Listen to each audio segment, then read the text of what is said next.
Hello guys, I welcome you all to Ansarkari and I hope that you all must be doing great. So let's start with today's analysis, which is going to be for 30th of March 2023, and we'll be taking up all the important articles from different newspapers. So let's start with the analysis video. So finally, Karnataka elections, they have been announced for 10th of May by the Election Commission of India. So you need to remember that with the announcement of the elections for state assembly, the model code of conduct comes into force immediately after the announcement of the elections. So another thing is that you need to keep in mind is that the state assembly elections are announced by the Election Commission of India. So the chief election commissioner says that the urban apathy and the money power, they are the main challenges in holding election in the state, and more than rupees 80 crores they have been seized so far, and even before the model code of conduct that came into force. So you can find out more about the MCC. And apart from that, you need to have clarity about the Election Commission of India, its composition, how the CEC can be appointed, who appoints him or her, and what are the other two members of the Election Commission of India, and how they can be appointed and removed. So all of that information becomes important, and you can find out more about the MCC also.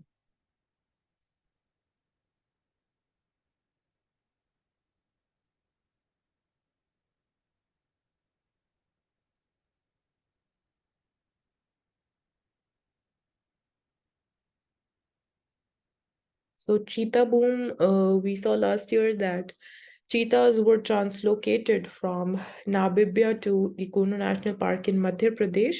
So Siaya is one of the cheetahs which was translocated last September, and she gave birth to 4 cubs, and that is the picture. So they were spotted by the officials on Wednesday, and this is the first cheetah birth in India after the species was declared extinct in 1952. So cheetah, they went extinct from India in 1952. And apart from that, one cheetah has also died. So that is the update as of now.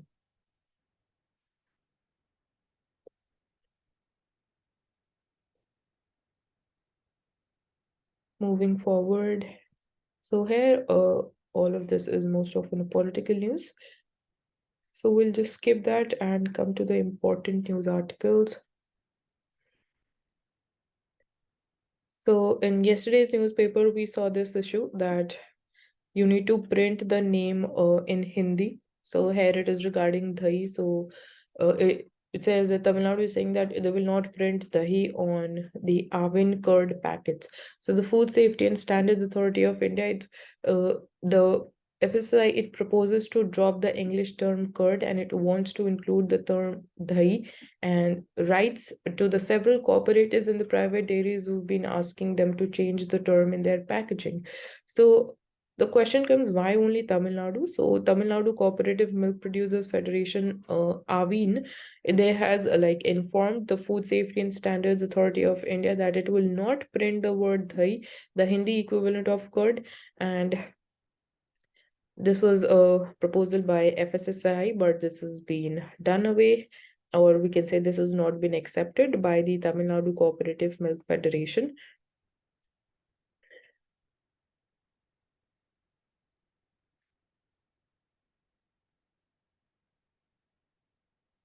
And apart from that, the Tamil Nadu Chief Minister is saying that this is Hindi imposition, and unabashed insistence of Hindi imposition has come to the extent of directing us to the label even a curd packet in Hindi. And so they say that such brazen disregard to our mother tongues will make sure those responsible are banished from South forever.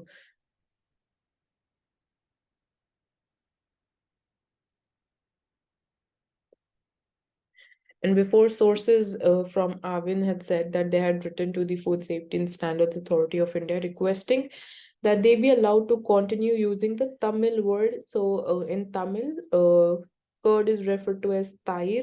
So they wanted to continue with this word, usage of this word on the curd packets.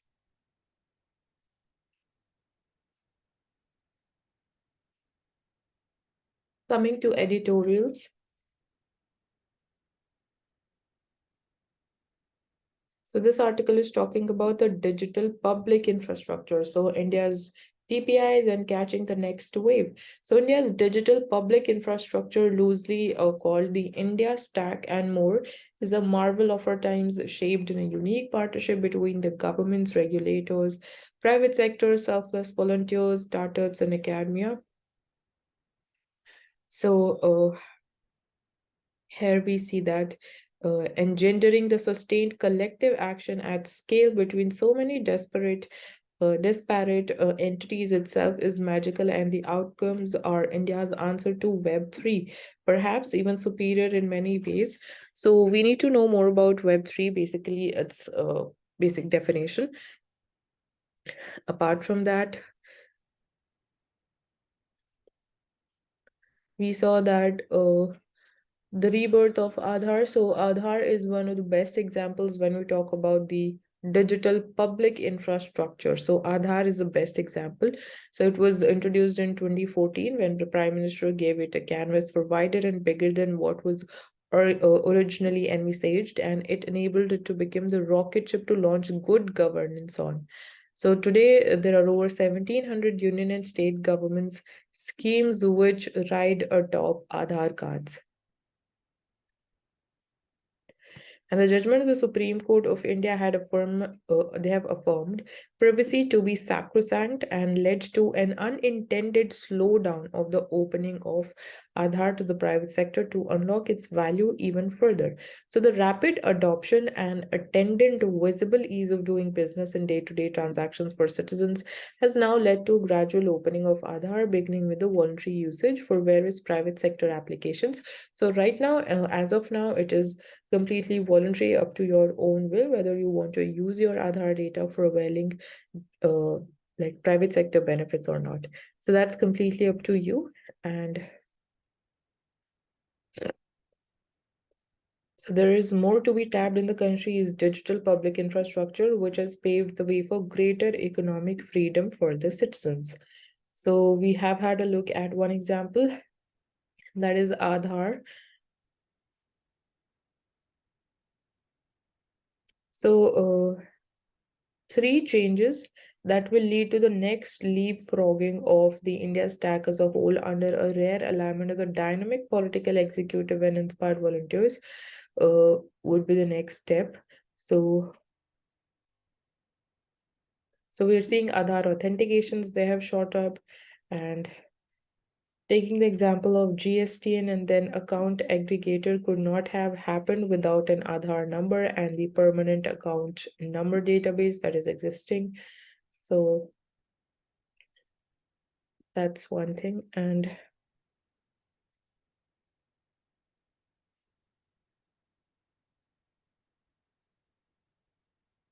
so there is DigiYatra and there's DigiLocker to store your personal information in this DigiLocker. So think of the kind of greenfield market innovation on top of Aadhaar, which it can potentially create or it can unlock. So the United States, they have a clear program. It is now active at 51 airports. So basically, the CLEAR program is about an expedited airport security or airport identity verification process. So that is, we can say, in a way it is similar to the DigiYatra, which has been recently launched in India. However, there are certain difference between them. So in India, the DigiYatra is totally free of cost for Indian traveler, and it's a biometric enabled seamless travel experience based on facial recognition system. And that is again through a partnership between industry and the government, which ensures seamless identification of passengers at key checkpoints, such as at the airport entry, security checks, and boarding gate clearances. And when we take the example of DigiLocker, so this is one of the least known digital public infrastructure. So we talked about Aadhaar, then we talked about DigiYatra, which is the second example. And thirdly, now we're taking up DigiLocker. So today, it has around 150 million users. There's 6 billion stored documents and done with a tiny budget of only rupees 50 crores over 7 years. So that is another example.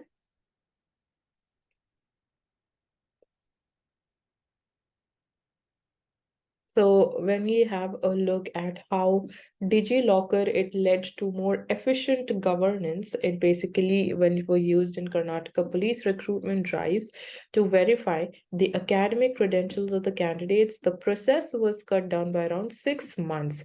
So that's how you can see the scale of efficiency with the help of such types of digital public infrastructure that we have. But today it's a travesty that there is no single portal where industry can see all the necessary compliances, whether at the union or the state level. And if an enterprise DigiLocker can be created, then it can lead to as many downloads of PAN, GSTN, and other documents as needed by multiple departments across many states, which saves the cost, money, and headaches for businesses. So in a way, it makes the process simpler. And then definitely the next best example is the UPI payments that we have been relying more upon. So it is breaking records under the visionary leadership of the National Payments Corporation of India. And it has now crossed around 8 billion transactions per month and transacts a value of $180 billion a month.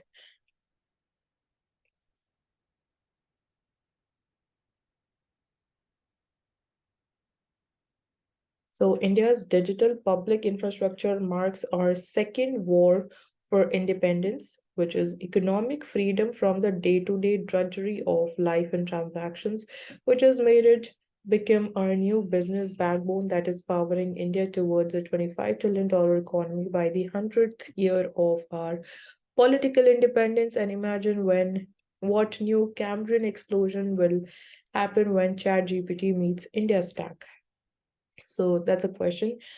So basically, our major takeaway from this article is the best examples which you can cite in your answers whenever there's a question regarding the digital public infrastructure, and some of the examples how it has helped in efficient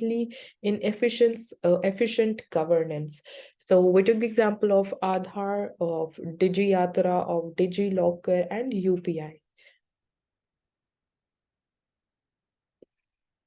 So when we talk about the right to health bill that has been recently passed by the state of Rajasthan, and it becomes the very first state in India to pass such a bill. So we are seeing on the other hand that specifically the private doctors, they are on roads to protest. So it is important for us to know what is the reason behind the protest by the private sector doctors. So the main provision of protest is they are protesting against the provision which is mentioned in the bill, which says that in case of any emergency situation, it is mandatory for both the public sector hospitals and the private sector hospitals to provide basically free of cost health services to the patient. So this free of cost is creating kind of we can say problem for the private sector healthcare.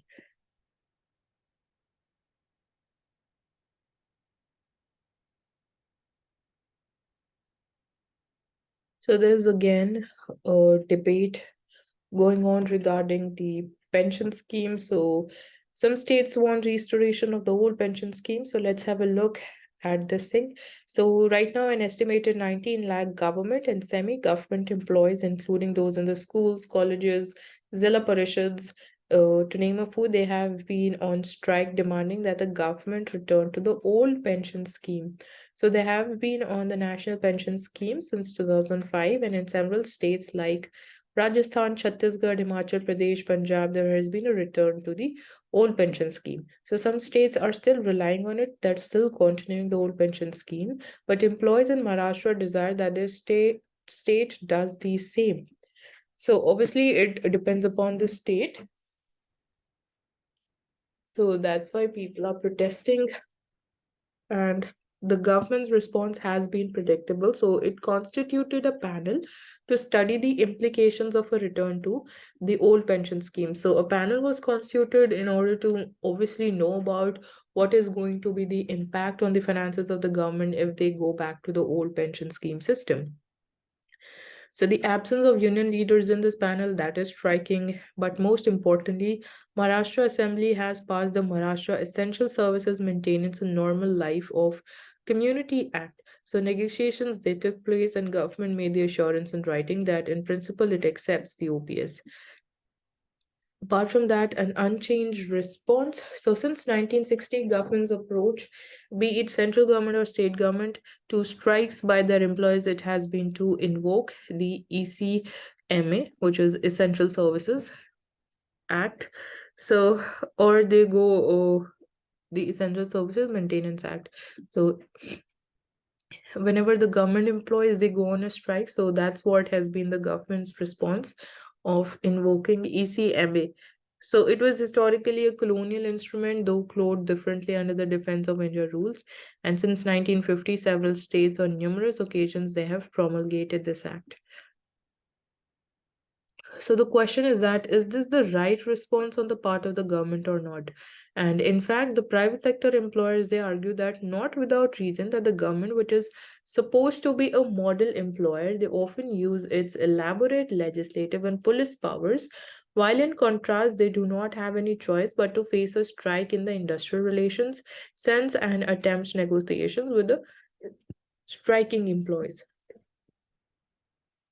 And the next question is that who defines like what is essential? So who defines that what is essential thing, and what are the criteria for defining the essential services? Then that is the next question. And how can an industry be called as an essential service in order to prohibit strikes or protests? So these are some of the valid questions. So this ECMA Act, it empowers the government to define any economic activity as essential, which is an example of a dangerous weaponization of the government, which definitely tilts the balance in industrial relations in the government sector dangerously towards the government. So the government has this power of declaring any economic activity as essential, and then you basically prohibit strikes by the government employees. So that most often it has been the government response of invoking this act whenever there is a strike by the government employees. So right now it is regarding the restoration of the old pension scheme in some states. So here it is talking about the international situation regarding the essential services. What is the status? So the ILO supervisory institution, that is the Committee on Freedom of Association, it constructed the principles on the right to strike. So this is worth noting, as they serve as the guidepost to assess the government's actions. So the basic principle which it talks about is that workers, they enjoy the right to strike, which is one of the principal means to legitimately promote and defend their economic and social interest. So at the international level, when we talk about certain principles of ILO, so it mentions that workers, they definitely enjoy the right to strike in order to protect their economic and social interest. But purely political strikes, they are rare, and purely economic strikes uh, are also rare. So that is one thing. So it's very difficult to label a strike as purely economic or purely political.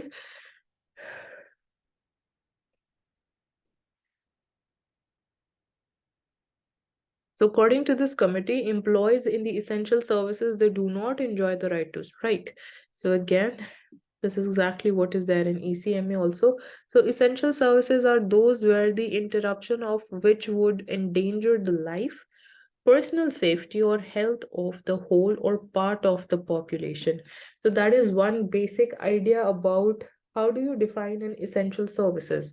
So any services which can endanger or whose disruption or interruption can lead to endangering the life and personal safety and health of a part of the population or a greater part of the population. So that's basically an essential service as per ILO. So the question of essentiality will, of course, it depends on the peculiarities which are prevalent in different countries, obviously. So that depends from country to country, and it has identified essential services such as hospital sector services such as electricity, water supply, telephone, air traffic control. So these are some of the examples of essential services. So I hope you're clear with the idea of essential services and some examples. So the urgency with which the governments promulgate this ECMA Act, the regulatory itch, it betrays their colonial mindset. And governments, they have proved themselves with the wide powers to include any economic activity as essential. So since this power lies with the union government, so they, in a way, in order to, prevent the strikes by the workers, they kind of label each and every activity as essential activity. So that is obviously is not acceptable and permitted. So that is also shows the irresponsibility, unwise, and anti-democratic elements in a government. So democracy means an equitable distribution of the power, and ECME monopolizes the power while suppressing the democratic rights of the stakeholders. So if you use this act most often, obviously it would point towards this only. And India, it being a pluralistic democracy where protest holds an important place and their sanctity needs to be respected by the government. So we need to respect the sanctity of the protests which are being held by the government employees. We need to understand their reason and get some solutions regarding that instead of, just invoking the ECMA Act every time. So social dialogue rather than authoritarian measures will promote amicable and long-lasting solutions. So that's all, and I hope you are clear with this idea of this act and what often government has been doing whenever there are strikes, and right now what is the reason behind strikes being carried out, protests being carried out by the government employees. We also have had a look at the ILO principles and the basic idea behind the essential services.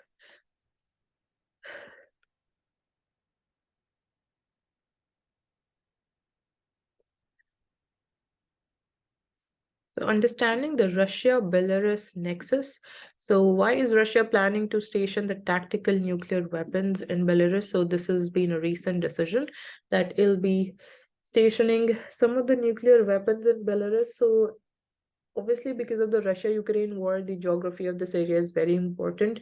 And now with this decision, so this area is always in news. So we need to have clarity about the map of this area. So is Russia violating any international agreement by stationing such weapons in any ally country? And has the US done the same with its allies or not? So how are the relations between Russia and Belarus? And will this escalate the Russia-Ukraine war further? So these are some of the questions that we'll be looking into and finding some answers to these questions in this article. So in the latest escalation to the Russia-Ukraine war, we have seen the Russian president has announced that Russia plans to station these tactical nuclear weapons in Belarus. So tactical nuclear weapons, they refer to the small nuclear warheads and the delivery systems which are meant for use on the battlefield or for limited strikes. So why such a sudden announcement coming from Russia? So said that the announcements was prompted by the UK's decision to supply armor-piercing rounds containing depleted uranium to Ukraine. So that's why this is the main reason why Russia has taken such a quick decision regarding staging their tactical nuclear weapons in Belarus. And so these depleted uranium munitions augment the ability to overcome defenses on tanks, and they have been described by the United Nations Environment Program as chemically and radiologically toxic heavy metals. So this is another important thing. And so Russia believes that staging such weapons in Belarus does not violate any international agreements that Moscow has signed, because the control over the weapons would remain with Russia, just as the US retains control over its nuclear weapons on its allies and their territories. So that's why Russia believes that it is not violating to any international agreement. And interestingly, the announcement, it contradicts the joint statement which was made by Mr. Putin and the Chinese President Xi Jinping last week, where they have asked nuclear states to refrain from deploying nuclear weapons abroad. And the very next week, we are seeing Russia has decided to stage their tactical nuclear weapons in Belarus. And Russia has previously, it has already helped Belarus upgrade its warplanes so that they can carry the nuclear weapons. And it's for the very first time that Russia is deploying nuclear weapons outside its borders. So it's a very big decision. And this would definitely help Russia carry out the strikes easier and faster. So why did it choose Belarus only? So it's a former Soviet Union state, which like Kazakhstan and Ukraine handed over its nuclear weapons to Russia after the dissolution of the Soviet Union. And Belarus has developed close military and political ties with Russia. So these are some of the reasons why Russia has chosen Belarus, and it is also a member of the Russian-led military alliance, that is the Collective Security Treaty Organization, as well as the Eurasian Economic Union.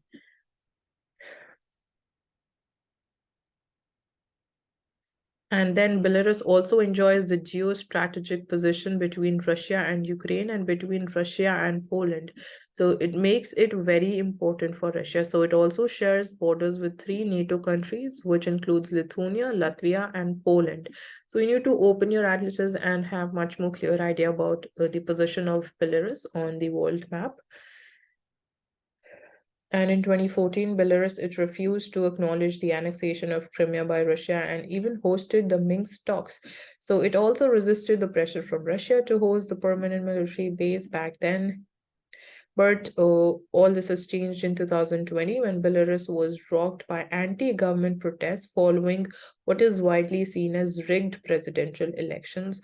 So the stance of Belarus, it has completely changed now, and what lies ahead? So, the latest move by Kremlin clearly escalates the Russia Ukraine war to an entirely new dimension, that is the nuclear realm, by bringing these tactical nuclear weapons literally next door to the NATO members. And it's probably also meant to dissuade the West from giving more advanced weapons to Ukraine. So, we know that NATO countries, they are supporting Ukraine, providing arms and ammunition to Ukraine. So, that's one thing, but it also gives the West an opportunity to use this pretext to further escalate the war. So definitely it can prove to be one of the reasons for further escalation of this war, and the move does not bode well for peace. So right now we are not seeing any initiative being taken for restoration of peace in this region. So managing India's solar photovoltaic waste problem. So can these photovoltaic raw materials, can they be recovered or recycled or not is a question. And how can the country improve the photovoltaic waste management? So let's understand these two questions through this article. So there has been in last few years a concerted push for the policymakers in India to transition to a circular economy. So whenever we use this term of circular economy, the basic idea is that whenever you're using something, after using it once, how can you ensure that it can be reused and recycled? So that is in a way pointing towards the circular use of that particular material. And waste management in the solar photovoltaic sector still lacks clear directives. So we have main problem when it comes to the waste management in PVs. So what actually is a PV waste? So globally, India has the world's 4th highest solar photovoltaic deployment. So it is 4th highest in India. And the installed solar capacity, it is nearly 662 gigawatts as of November 2022, and this augurs a colossal amount of solar photovoltaic waste. So definitely in coming times, this problem is going to increase because we are expanding our solar energy deployments, our solar projects, and that's there. So India's solar photovoltaic installations, they're dominated by crystalline silicon technology. So a typical photovoltaic panel, it is made up of these crystalline silicon modules. So it is 93% in its composition. 7% is the cadmium telluride thin film modules. So these two things together make up the photovoltaic panels. So the crystalline silicon technology, they are made up of a glass sheet, an aluminum frame, an encapsulant, back sheet, copper wires, and silicon wafers. So silicon, tin, and lead, they are used to make these crystalline silicon modules. And the thin film module is made of glass, encapsulant, and compound semiconductors. So, is this waste recovered or recycled is the question. So, as these panels, they near their expiration, some portions of the frame, they are extracted and they are sold as scrap. Junctions and cables, they are recycled back again according to the e-waste guidelines. So, you need to have a look at these e-waste guidelines. And the glass laminate, that is partly recycled and the rest is disposed of as general waste. So silicon and silver, they can be extracted by burning the module in cement furnaces. And approximately 50% of the total materials, they can be recovered back. So India's main challenge is the growing informal handling of the PV waste. And only about 20% of the waste is recovered in general as of now. And the rest of it is treated informally. So that's why the problem of management of this waste is concerning. So India needs to surmount the significant collection, storage, recycling, and repurposing challenges. So these are the keywords. And what are the gaps? So firstly, simply clubbing the photovoltaic waste with other e-waste, it could lead to confusion. Instead, we need to formulate and implement the provisions which are specific to photovoltaic waste treatment within the ambit of e-waste guidelines. And a central insurance or a regulatory body that needs to be set up to protect against financial losses which are incurred in waste collection and treatment. And secondly, the waste generated from it and their components, that is classified as hazardous waste in India. So we need a pan-India sensitization drive and awareness programs on their waste management that is going to be beneficial in coming times. And thirdly, considering that India's local solar photovoltaic panel manufacturing, that is limited. So we need to pay more attention to the domestic research and development efforts, because right now we are much more dependent upon their imports. So that's the third thing. So why should India act now, considering the rate at which these panels, they are being installed? So as I just mentioned in between, that in coming times, definitely solar projects are going to increase. So with their increased usage, this problem, it can become very big if it is not tackled and if it is not addressed right now.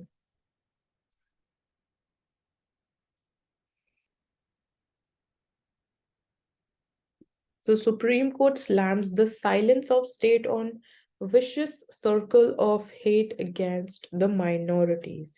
So center, it pushes back and asks the court why it did not take suo motu cognizance of a video clip of Kerala child.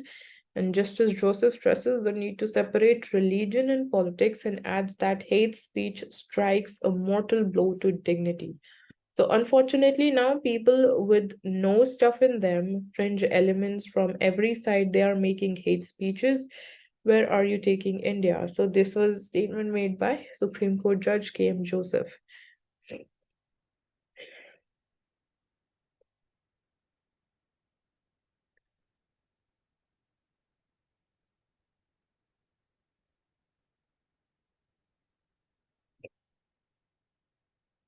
So there have been FIRs filed against the attacks on Christians. So Supreme Court tells the government to gather data on attacks on Christians within 2 weeks.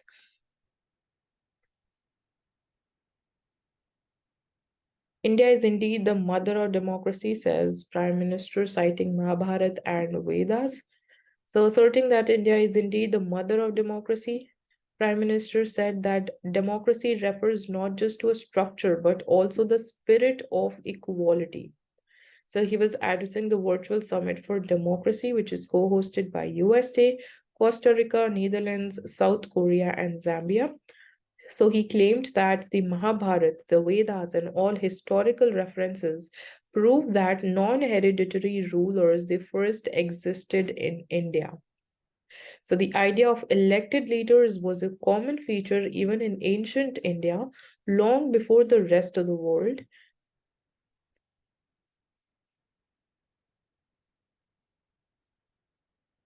And he also said that in Mahabharata, the first duty of citizens is described as choosing their own leader, and the Vedas, dated much earlier, speak of political power being exercised by broad based consultative bodies. So he was basically referring to these elements coming from ancient history in India, which is clearly evident from Mahabharata and Vedas.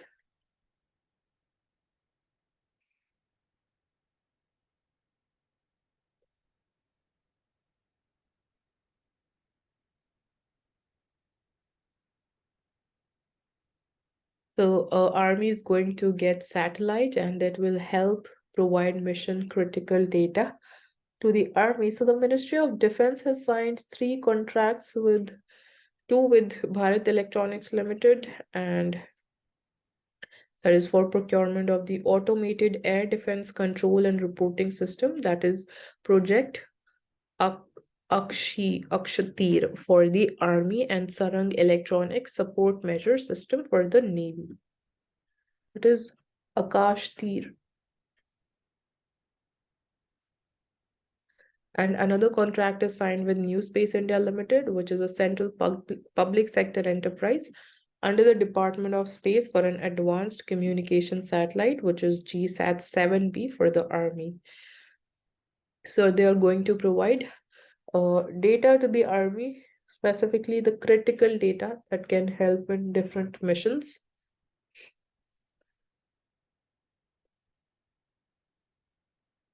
So pandemonium, it continues, and both the houses have again adjourned. So the parliament, it is not able to function because of the protest regarding the Adani issue by the opposition party. So the Forest Conservation Amendment Bill was introduced, and it was then referred to the Joint Select Committee.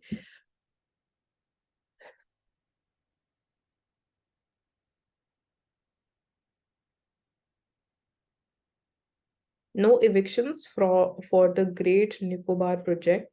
So government says that around 7.114 square kilometer of tribal reserve area is proposed to be utilized for this project, but that is subject to the protection of the interest of the tribal people which inhabit Andaman and Nicobar, and a committee has also been constituted to review the impact of this project by the LG of Andaman and Nicobar Islands. And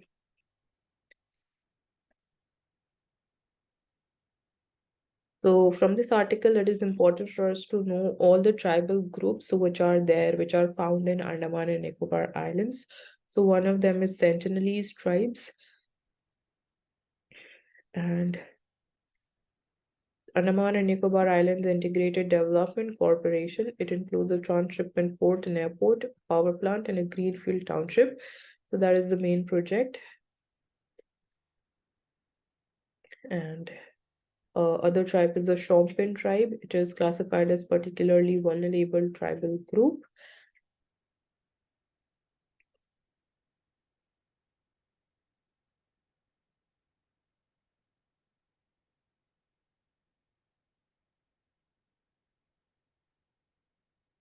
Coming to the world news, we see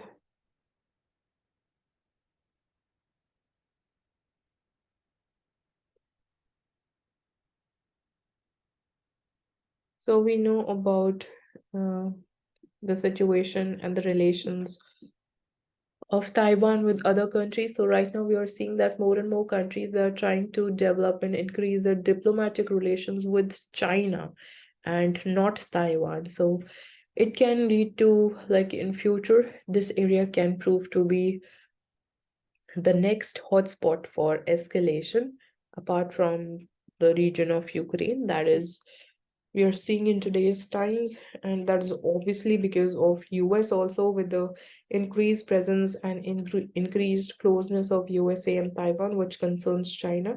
So it can lead to further escalation in future. So Saudi Arabia, it agrees to join SCO as a dialogue partner.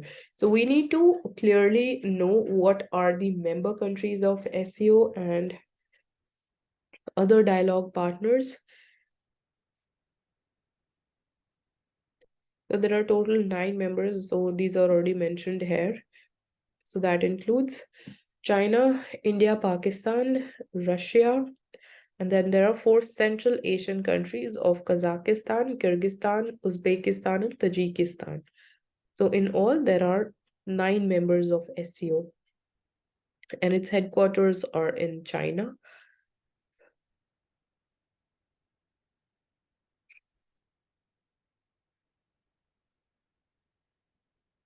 So SEBI pushes norms to ensure better disclosures and boost transparency. So all the steps when we saw after the release of the research paper by Hindenburg Research Group regarding the Adani group of companies, we are seeing that SEBI, it has become much more active, and it is trying to ensure better disclosures and boost transparency as far as capital market regulation is concerned. So some reforms were introduced which are aimed at better protecting the investors' interests, and 100 listed companies, they must confirm and deny the price sensitive market rumors. And so in the context of capital market, we need to know about the insider trading. So these terms, they can be asked in prelims, so you can just search and get an idea about insider trading.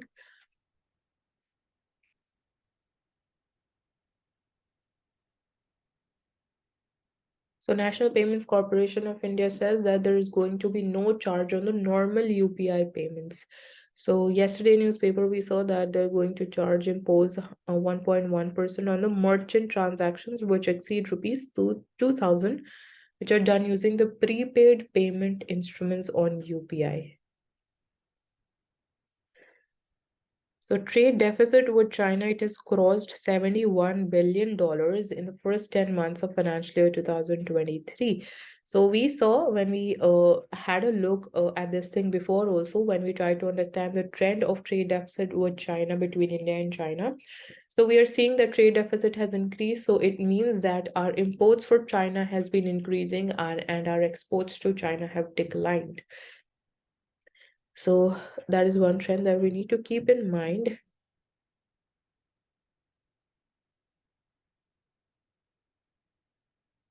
So most of the imports were of capital goods, intermediate goods, and the raw materials, and they were used for meeting the demand of fast expanding sectors like electronics, telecom, and power.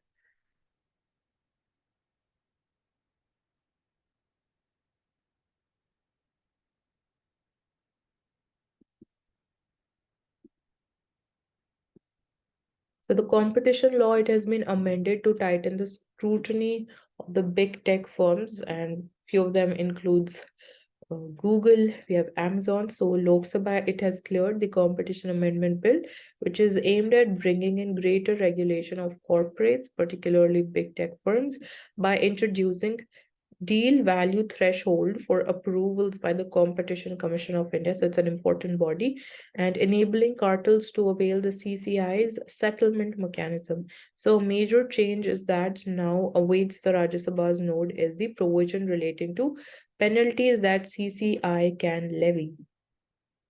And right now it can levy a penalty of up to 10% of a firm's average turnover in the relevant market.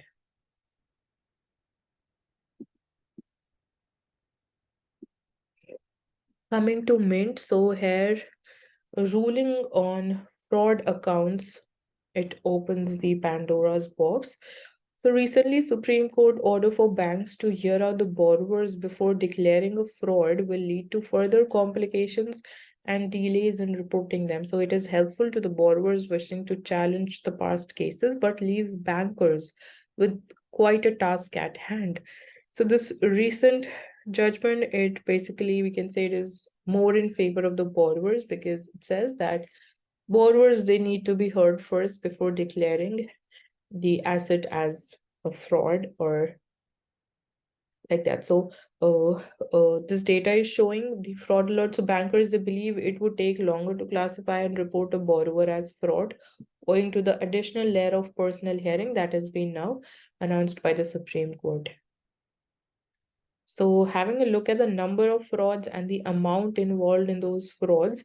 So when we have a look at the number of frauds, so public sector banks have less number of cases in terms of the number of cases we're talking. But when it comes to the amount or the money involved, so that is high in the public sector banks, and it is opposite in case of private sector banks.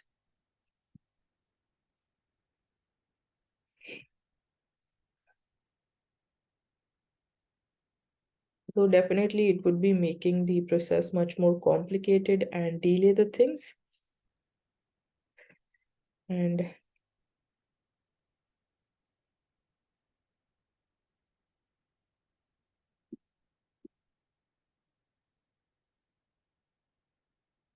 taking up Financial Express. So NCLT, it upholds the penalty for Google. So it says it sets aside 4 other CCI directions against the tech giant. So it wasn't the Google has been provided with partial relief. So NCLAT sets aside 4 of the 10 clauses imposed on Google by the Competition Commission of India. And the tech giant will now not need to allow hosting of third-party app stores inside the Play stores. And it will not have to allow the users to remove the pre-installed apps such as Google Maps and Gmail. And it can also continue curbs on the practice of downloading apps without using an app store. So these were a few of the elements of the recent judgment.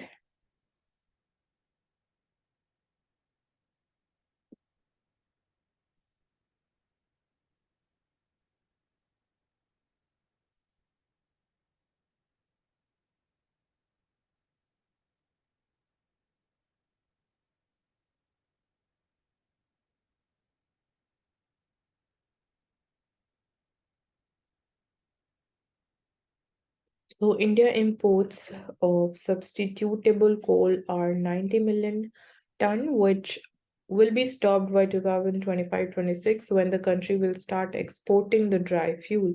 From a net importer of coal, India is moving towards becoming a net exporter of non-coking coal. So we need to know that right now we are a large importer of coal, and we have a target of becoming a net exporter. So the chief economic advisor says that I think the restoration of the financial, credit, and investment cycle in the commercial sector and real estate sector will probably see us growing at an average of 6.5% in the coming decade. So some positive outlooks.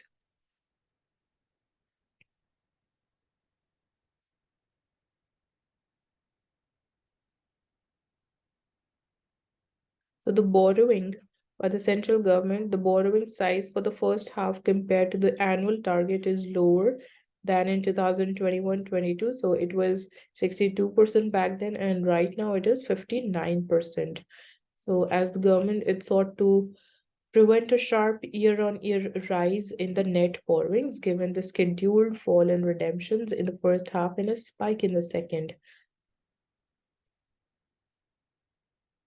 So it is in a way trying that the private sector is not crowded out. And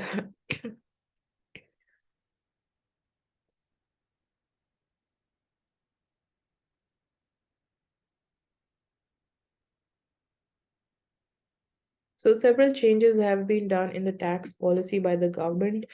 And among the new rules, some would give relief to the intended beneficiaries, while in other cases, the players, they would see their tax outflows rise. And a few compliance requirements, they will also change. So in the next fiscal, taxpayers seeking to remain with the old regime with deductions and exemptions will have to opt for it.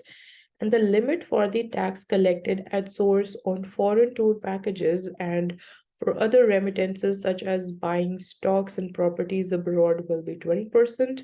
About 30% of the debt funds may find it difficult to garner fresh funds as a number of mutual funds categories lose their long-term capital gains benefits. So that has been done away with. And there is going to be tedious on the online games. And so you can just have a look at some of the changes. The securities transaction tax has been hiked by 25% to impact high frequency traders. So only informed persons, they would be like finding it safe when it comes to trading through options.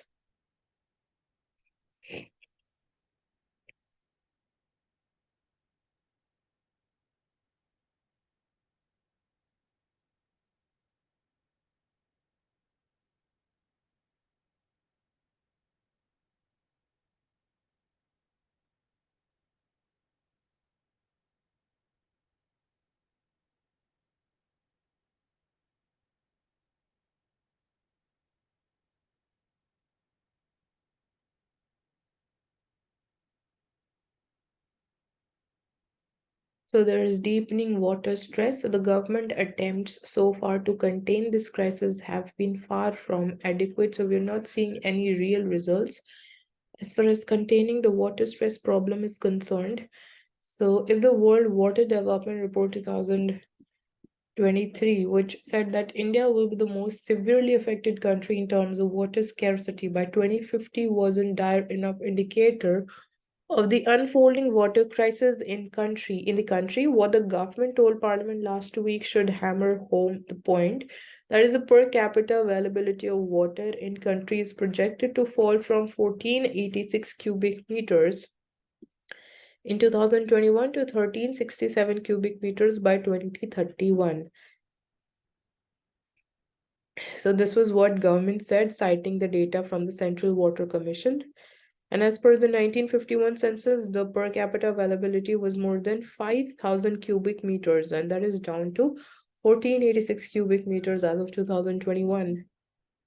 And the government said that it is the increasing population which is behind the fall, while acknowledging the role of the hydrometeorological and geological factors they play. So population growth does play an obvious role, definitely does, but the steady fall in the per capita availability of water, it has also has a lot to do with the historical over exploitation of the available resources and inadequacy of the storage capacity in the country. So these are some of the points which needs to be addressed. So India right now has 18% of the global population and it has just 4% of the planet's water resources. So this is one data which can be used at a relevant place. And then we have like water guzzling crops such as paddy and sugarcane, which are procured at assured prices and state administered prices. That needs to change because obviously farmers would want to increase their income, so they go for such water intensive crops. So even that is adding up to the pressure, and we have schemes like per drop more crop vision to encourage micro irrigation, or we have the Krishi Sinchai Yojana where the progress needs to take off at a much faster pace to stir the country away from the acute water scarcity in coming decades. So for a country that receives 80% of its rainfall in a span of just 4 months, climate change resulting in intensive rainfall over a very short period of time during the monsoon portends a twin problem of flooding also and at the same time drought. So India needs to fix its problem of inadequate storage. So these are some of the challenges, and we also had important data here.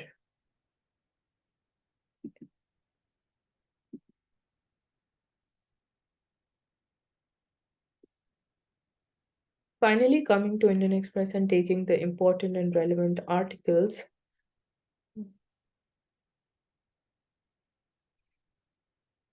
So regarding hate speech, Supreme Court says that hate speech is happening because state is important. So it will stop if politics and religion, they are segregated. And the exchanges in the courtroom, they come amid the rising incidents of hate speeches and acts of violence, fueling concerns and raising fears, especially among the minority community. And the bench, it has flagged the inability of the state to act when it is needed most, and has said it will stop if politics and religion they are segregated, and if definitely your vested interest are also kept aside.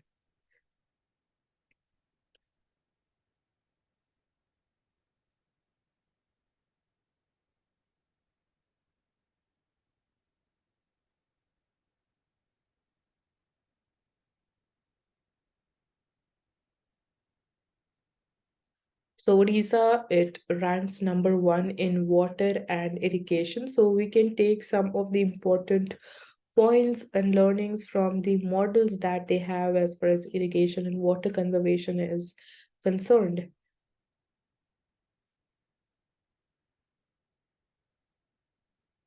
So it ranks top five in district governance, education, e-governance, geology and mining, health, revenue, and tourism and culture.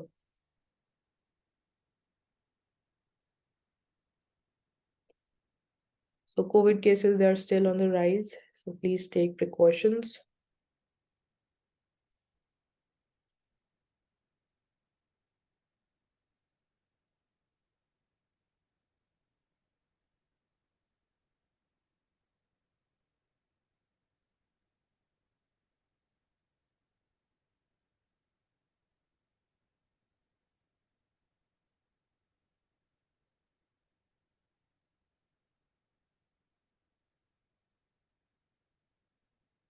So recycle your old vehicle and go green. So MSTC, it introduces the first ever ELV portal to bring end-of-life vehicle owners and RVSFs under a single umbrella to support voluntary vehicle fleet modernization program of Government of India, that is to create an ecosystem to channelize end-of-life vehicles. So you can sell your end-of-life vehicle through this MSTC portal, and there's going to be a single window channel for recycling, and you can contribute to the circular economy. So this is also one of the examples of circular economy. So this is the registered vehicle scrapping facility, where it provides you one-stop access to it, and you can have better price negotiations. Apart from that, individual seller or the institutional seller can take advantage of the existing ecosystem that has been created.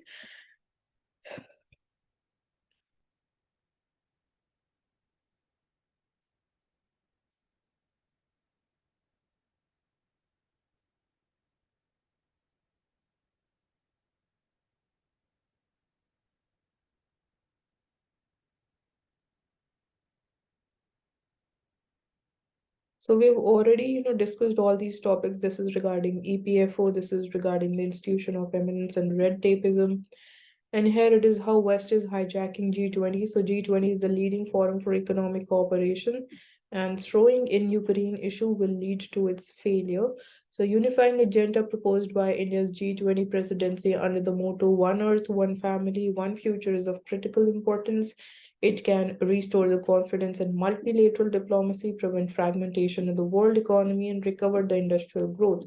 So, given India's special role and close ties with both the developed countries and emerging markets, these goals they may well be achieved, and Russia fully shares India's priorities.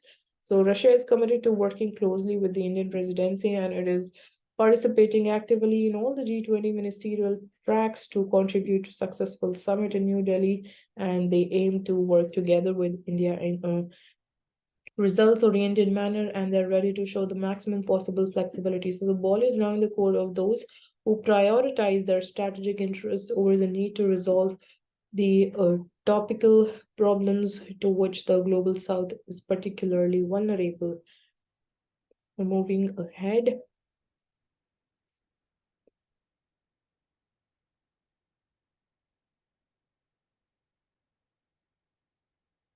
Coming to the explained page, so Suki's party has been dissolved. So we are talking about Myanmar. So what this means for her in Myanmar. So we have seen the junta has taken over in Myanmar, and This party has been dissolved, so not going into its details.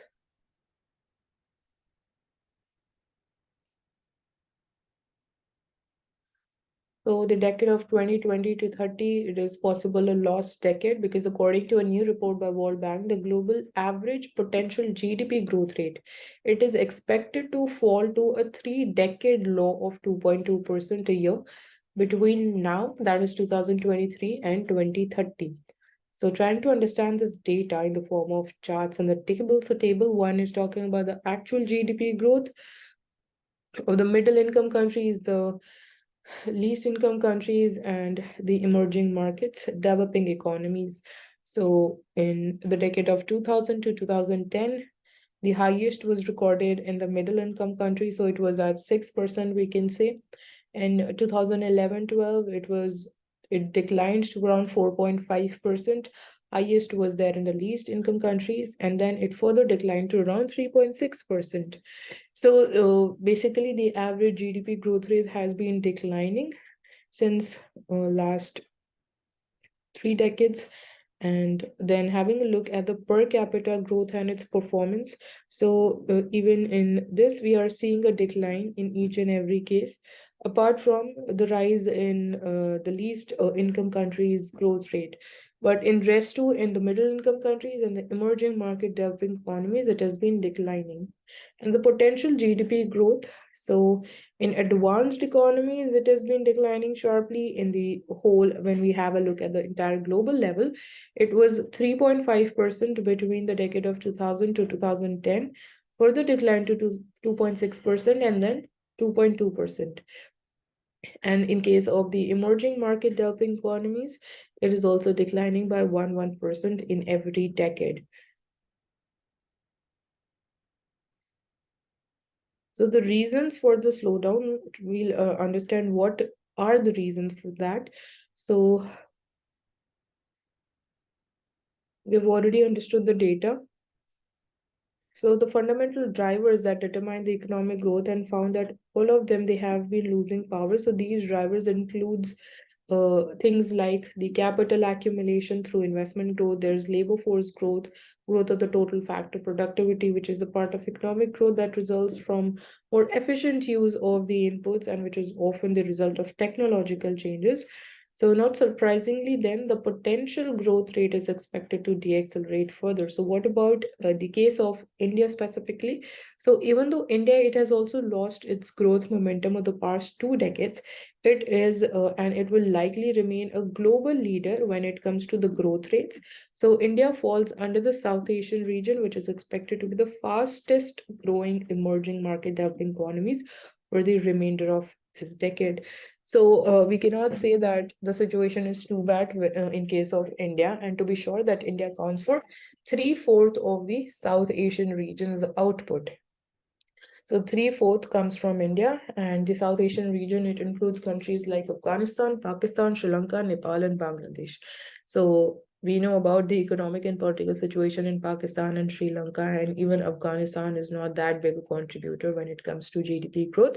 So that's why 3/4 of the output is coming from India, and the economic activity has definitely rebounded strongly after the COVID-19 pandemic, and we are recovering back, and the output is also on track. And then we are only moderately slower than the growth in the 2000s. So what can be the 6 priority interventions which are suggested by this World Bank's report in order to boost the global growth? So that includes incentivizing investments into the economy and boosting the labor force participation rate, specifically focusing upon increasing that of women, then cutting the trade cost, capitalizing on the service exports, improving global cooperation, and ensuring that fiscal policies and monetary policies, they don't run against each other. So that by this we mean that the government expenditure, they are rising. They're basically raising the deficits at a time when the central banks, they are trying to contain the inflation. So that would be counter to each other. So that must not be there.